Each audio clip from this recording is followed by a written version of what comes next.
Shalom Bapak Ibu Saudara yang kasih dalam Tuhan Yesus Kristus. Shalom dan selamat datang di Sabda bagi Anda bersama saya, Pastor Marcel Kanon. Dengan senang hati saya bisa bertemu dengan Anda dan kami dapat mempelajari firman Tuhan bersama-sama. Dan hari ini saya mau bicara tentang satu tema, yaitu hiduplah.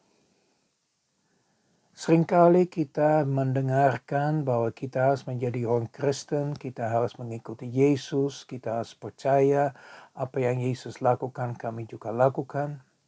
Tapi hari ini dan beberapa hari yang ke depan, saya ingin berbicara dengan Anda tentang tema hidup. Bagaimana kita harus hidup? Dan yang pertama kami menemukan di dalam Efesus pasal yang kelima. Saya akan baca ayat yang pertama dan ayat yang kedua. Dikatakan begini, hidup sebagai anak-anak terang. Itu perikopnya. Tapi mari kita lihat apa yang ditulis dalam firman Tuhan ini. Ayat yang pertama berkata begini, sebab itu jadilah penurut-penurut Allah, seperti anak-anak yang kekasih. Dan hiduplah di dalam kasih. Sebagaimana Kristus Yesus juga telah mengasihi kamu dan telah menyerahkan dirinya untuk kita sebagai persembahan dan korban yang harum bagi Allah. Perhatikan dengan baik-baik. Kita harus menjadi penurut Allah.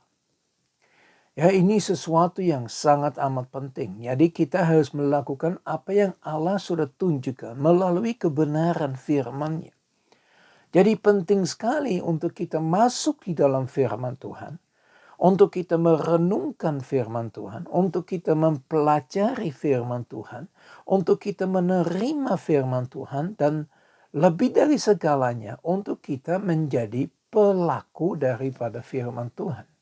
Nah, hari ini kita baca di dalam ayat yang kedua dikatakan hiduplah di dalam kasih.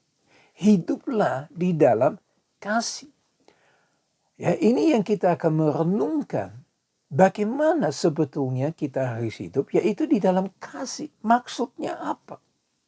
Untuk kita mengerti ini, kita dapat kembali kepada Matius pasal yang ke-22. Ayat yang ke-37 sampai dengan ayat yang ke-39. Di dalam Matius pasal yang ke-22, ayat yang ke-37 sampai dengan ayat yang ke-39 dikatakan begini. Jawab Yesus kepadanya, kasihilah Tuhan Allahmu dengan segenap hatimu dan dengan segenap jiwamu dan dengan segenap akal budimu. Itulah hukum yang terutama dan yang pertama.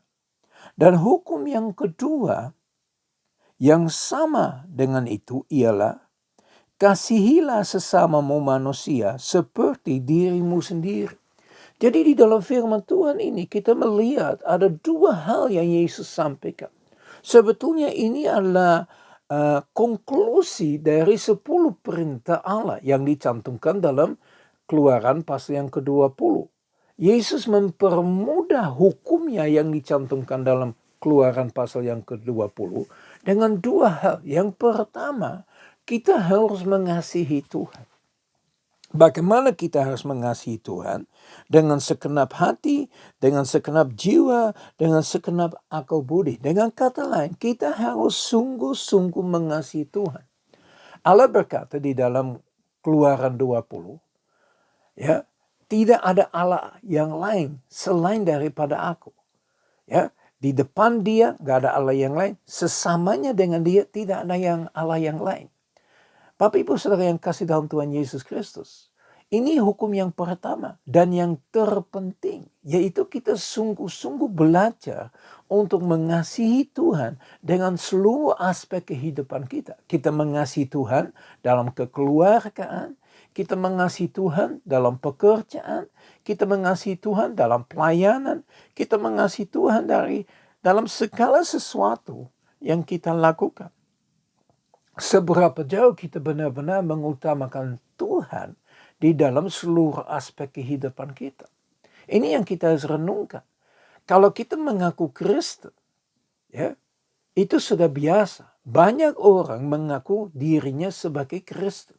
Bisa melihat di KTP, agama Kristen. Jadi akhirnya kekristenan itu menjadi satu agama.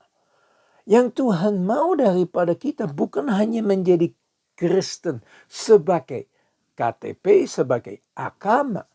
Tetapi Tuhan mau bahwa kita benar-benar menjadi seorang pengikut daripada Kristus. Nah, Kristus sendiri sangat mengasihi Bapa di surga, sangat mengasihi Tuhan, sangat mengasihi Allah. Ya, dia berkata bahwa dia turun ke bumi bukan untuk melakukan kehendaknya sendiri, tetapi melakukan kehendak daripada Bapanya di surga. Sedemikian rupa Yesus mau melakukan kehendak Bapa. Karena Bapa mengasihi Anda dan saya sedemikian besarnya.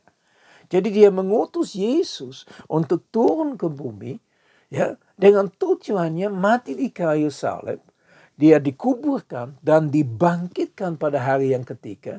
Kemudian dia naik ke surga, duduk di sebelah kanan Allah Bapa, ya, berdoa syafaat, mempersiapkan tempat untuk kita satu ketika dipanggil naik ke surga bersama-sama dengan Yesus. Nah, Bapak dan Ibu yang kasih dalam Tuhan Yesus Kristus, seberapa jauh kita serius mengasihi Tuhan? Seberapa jauh kita benar-benar menyerahkan hidup? Apa itu mengasihi? Tidak ada kasih yang lebih besar daripada menyerahkan nyawanya. Memberikan diri. Yesus bilang, siapa yang mengikut aku harus menyangkal diri, memikul salib, mengikut aku. Seberapa jauh kita serius mengasihi Yesus? Apakah dia lebih dari segala-galanya? Apakah kasih kita terhadap Tuhan Yesus lebih dahsyat daripada kasih kita kepada idola kita? Kepada kasih kita terhadap makanan kita, kasih kita terhadap istri anak kita. Seberapa jauh kita sungguh-sungguh mengasihi Tuhan. Seberapa jauh kita sungguh-sungguh mengikuti Yesus sebagai teladan buat Anda dan saya. Kami sudah baca itu tadi. Ya, di dalam Efesus pasal yang kelima. Nah, ini satu pertanyaan yang kita harus menjawab. Ya, kalau kita menjadi orang Kristen, katakanlah, ya, pertanyaan pertama adalah apakah kita sungguh-sungguh menjadi pengikut Kristus? Bagaimana? Dengan mengasihi Bapa di surga. Apakah kasih kita terhadap Bapa lebih besar daripada kasih terhadap apapun juga? Coba Anda renungkan dalam kehidupan Anda hari demi hari. Hari ini, sepanjang hari ini. Apakah Anda sungguh mengasihi Tuhan? Bagaimana dengan engkau berhubungan dengan orang? Pada waktu Anda bekerja dengan koleganya, dengan kliennya, ya, dengan pegawainya, dengan pengerjanya, dengan siapapun. Apa yang Anda lakukan menunjukkan bahwa engkau mengasihi Tuhan lebih dari segala-galanya. Inilah pertanyaan yang pertama yang saya mau lemparkan untuk hari ini. Mari kita sungguh-sungguh renungkan seberapa jauh kita mengasihi Tuhan. Mari kita berdoa. Bapa kami yang di surga, kami sungguh bersyukur kepada Engkau Tuhan atas kebaikan-Mu, atas kasih-Mu, atas pertolongan yang Engkau berikan sepanjang hari ini. Dan saat ini Bapa, kami sudah dengar firman-Mu Tuhan. Kami berdoa supaya apa yang kami boleh terima, kami boleh dengar, kami boleh renungkan kembali, dan kami dapat pelajari Tuhan. Supaya kami benar-benar menjadi pengikut Kristus, melakukan apa yang Yesus Kristus sudah lakukan. Hari ini kami sudah dengar tentang mengasihi Engkau ya Abah, ya Bapa. Mari, Roh Kudus, bicara dalam hati kami untuk menunjukkan seberapa jauh kami sungguh-sungguh mengasihi Engkau. Apakah kasih kami terhadap Engkau lebih besar dari kasih terhadap apapun juga. Terima kasih Bapa, dalam nama Tuhan Yesus Kristus kami berdoa. Engkau bangkitkan kasih mula-mula kami. Engkau bangunkan kami untuk benar-benar bergerak di dalam kasih terhadap Bapa. Dalam nama Yesus kami berdoa. Haleluya. Amin. Saudara yang kasih dalam Tuhan Yesus Kristus, mari menerima berkat dari Tuhan. Karena saya percaya Tuhan ingin memberkati engkau. Secara jasmani, secara rohani, kesehatan yang luar biasa, kekuatan yang supranaturalnya. Biar Tuhan terus memimpin Anda pada hari ini. Tuhan Yesus memberkati.